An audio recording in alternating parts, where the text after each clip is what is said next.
The customer experience has and always will be the number one thing that you should be striving for, unless you are creating something that hasn't existed, some tool or widget that just, is magical, right?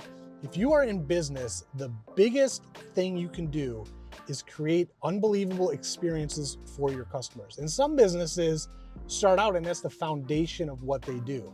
Like if you were gonna go into the donut business, how would you get people to talk about it? I mean, how could you scale that very quickly? Well, when you look at Voodoo Doughnut, I had the privilege of working with these guys when they were just starting out back in the day, and they have blown up. There's one in Chicago now, they're everywhere. But it's interesting because the whole thing is an experience. Now, candidly, I mean, a donut's kind of a donut. Like a really good donut is a really good donut, right? They have good donuts, but it's not any better than Dunkin' Donuts per se. And so, but when I come home, and I don't eat donuts very much, but if I was to buy Dunkin' Donuts, I'm not gonna go tell my friends, oh man, you gotta try this donut. This is amazing, right?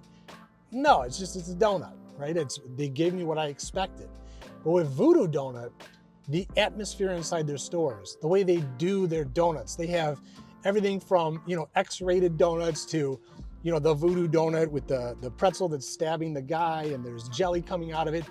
These are things where it's like, whoa, yes, I got a donut, but that experience was crazy. Like, I want to talk about that. Now, you don't have to go crazy like that. It doesn't matter what it is. The question is, how can you bake in those types of experiences that make people want to talk about you? And oftentimes, this comes down to just how you treat those prospects and customers, how you onboard them, how you thank them, the things that you do for them outside of what they're paying for. These are the things that make people want to talk about you and really grow. So as much as you may want to lean into AI to create a bunch of content and things like that, if you're trying to really stand out, you need to focus on one thing: the experience of the customer and prospect. Because if you can nail that and make it an experience worth talking about, you're going to have some raving fans who are loyal, are not going to leave, and they're going to tell everybody about you.